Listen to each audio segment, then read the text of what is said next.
What's up, everybody? Bryson Michael here. I was going to release a promo video today, but I don't think I'm going to do that now. And the reason being is because I woke up just like every other American today that wasn't a part of the whole Vegas thing, or that didn't stay up all night. You know, I woke up this morning to a news feed that was completely flooded with prayers for Vegas, not knowing what was going on. And typically what I do every morning is I get on YouTube and I kind of check out a few people's things. You know, I check out if Larry Elders has anything new out, check out kind of what Ben Shapiro's saying, see if Gavin McInnes has anything new out. Then I kind of just go through the news cycles and stuff and just kind of see what's up for the day, see what some current events are and stuff, and then I get to work.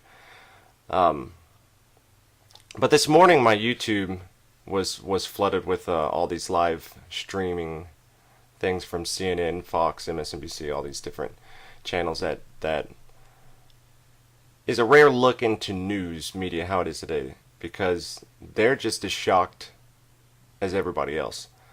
They don't know, just like nobody else knows. And so everybody's just kind of reporting on it as it happens.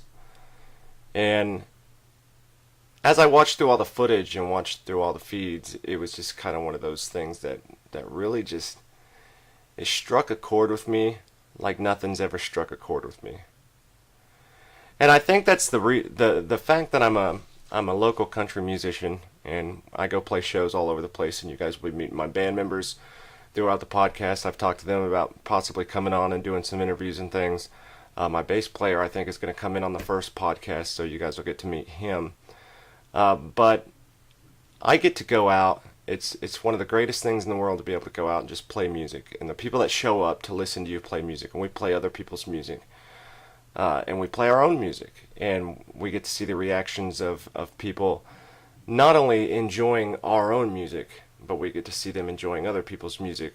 An enjoyment that those other artists won't get to see until they come to their show, if that makes any sense.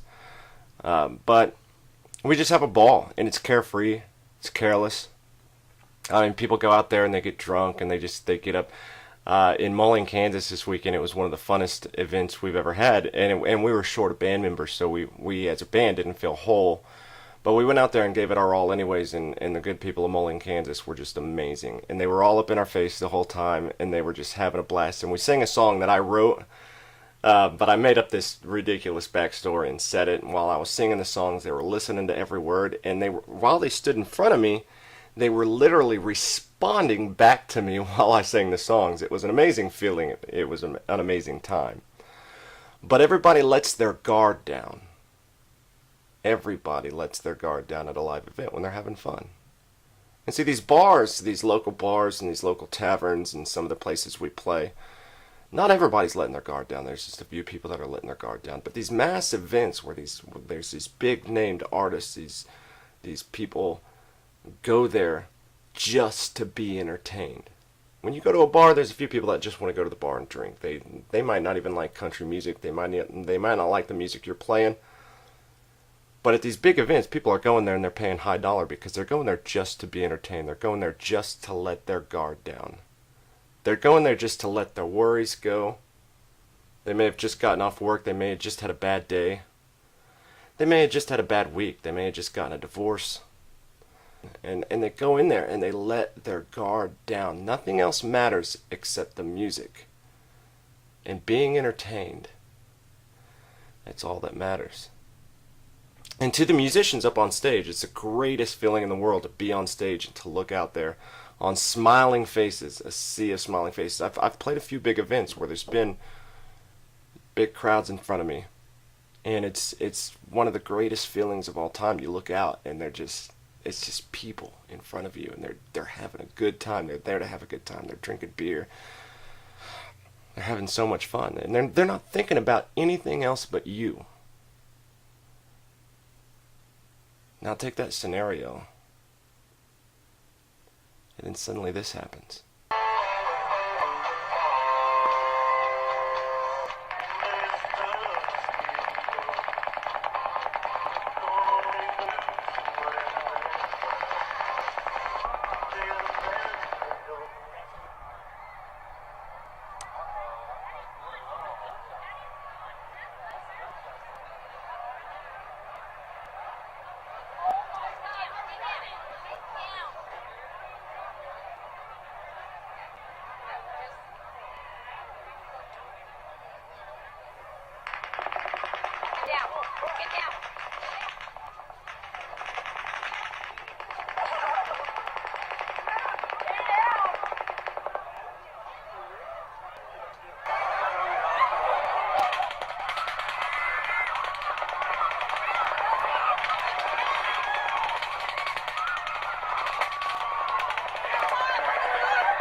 That video still gives me chills when I watch it. And I think it's mainly because I know a small hint of what it feels like to be the musician, but I know a large hint of what it feels like to be the fan. I've been to several shows. I've been to rock shows, metal shows, country shows, red dirt shows. I've been to all of them, and each time I go, it's just you don't think about anything else, but you let everything go. You walk in the venue, you let everything off your chest, and then all of a sudden somebody wants to ruin that with a fully automatic, and it was a fully automatic. It wasn't a semi-automatic, and these things are they have been banned. Fully automatic weapons have been banned since 1986. So this wasn't something that you could just go buy from a gun dealer. You can modify guns, but more than half the time you ruin the gun. But it was a steady stream. You could hear the whole clip empty, and then a reload, the time it took to reload, and then a whole nother clip. And you can tell at first, at the very beginning of this, people were stunned. You hear it, nobody really moves. There was a guy that was interviewed that said he looked over at his buddy, and it looks like they were both ex-military or something, because his buddy looked at him and said, I've been hit. That was fire. And he turns around and they're just like, what's going on? And he goes, I think that was gunfire. I've just been hit. And he got hit 3 times. And then all of a sudden the second stream came, and that's when everybody took off running. It's almost like nobody knew what was going on, because it takes a second for that world to come back. And we live in such a divisive time, such an era that where small problems, teeny tiny problems, get blown into gigantic problems, and they just keep the divisiveness.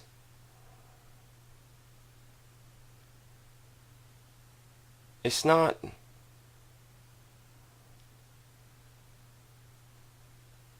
Here's what Trump had to say. We are joined together today in sadness, shock, and grief. Last night, a gunman opened fire on a large crowd at a country music concert in Las Vegas, Nevada. He brutally murdered more than 50 people and wounded hundreds more. I want to thank the Las Vegas Metropolitan Police Department and all of the first responders for their courageous efforts and for helping to save the lives of so many. The speed with which they acted is miraculous and prevented further loss of life. To have found the shooter so quickly after the first shots were fired is something for which we will always be thankful and grateful. It shows what true professionalism is all about. Something like this doesn't have to happen, folks. It's 2017. We live in an era when it should be better than this. We should be better than this. Maybe we can all just take a page out of the hurricanes that happened, and take a page out of watching real people instead of watching what the news wants us to see. Instead of watching what the news portrays America as. Why don't we take a page from real people? Like down in Houston. When Houston was hit by a hurricane, all those people, it didn't matter what color you were, what tribe you belonged to, what political side you were on, what religion you were. Everybody helped each other out as much as they possibly can. Everybody dropped everything at the door. And we're going to learn some really heroic and great things from this. And it sucks that it takes a tragedy to really come together and to really strengthen this country. But we're going to hear some, and I've already heard some heroic tales of people in the back of trucks being driven to a hospital. The only reason that they lived was because somebody kept pressure on the bullet wound. Instead of being 100 people dead, there's only 58 because these people snapped into action and helped each other out. That's what we need to take from this. Because here in the next few weeks, we're going to have a lot of divisive political banter on the media. The gun debate's going to be brought up again. ISIS is claiming responsibility for this, so the ISIS-Muslim connection is going to be brought up again. The whole American flag anthem debacle is going to be brought up, and it's going to be tied to this. I promise you it will. So many things are going to be brought up in these next couple weeks that I may just kick the podcast off early. Because I want to show you what Americans are actually like. And there's going to be some heroic stories coming out of this that I think, because I think America's better than that. I think America's better than this one gunman. If it was just one, this Stephen Paddock, I think America's better than that. He has no real criminal history, so there's no way they could have known. He had multiple automatic weapons, which automatic weapons you can't just buy from anywhere. No laws, no common sense gun laws that could have stopped this. No gun laws that have been suggested so far that could have stopped this, except for a blanket gun law. And even that probably wouldn't have, because you already seen in France, they have laws against all guns. You can't carry guns in France. I don't even think their police have guns. And they still showed up there with automatic weapons. So don't get caught up in the hoopla. But what you really need to get caught up in is what I like to call the American spirit. The American spirit is when we come together and we protect our own. And we have heroes here with the American spirit amongst us that are at every event that are going to help out as much as they possibly can. And that's what we need to focus on when it comes to this. It's the American spirit.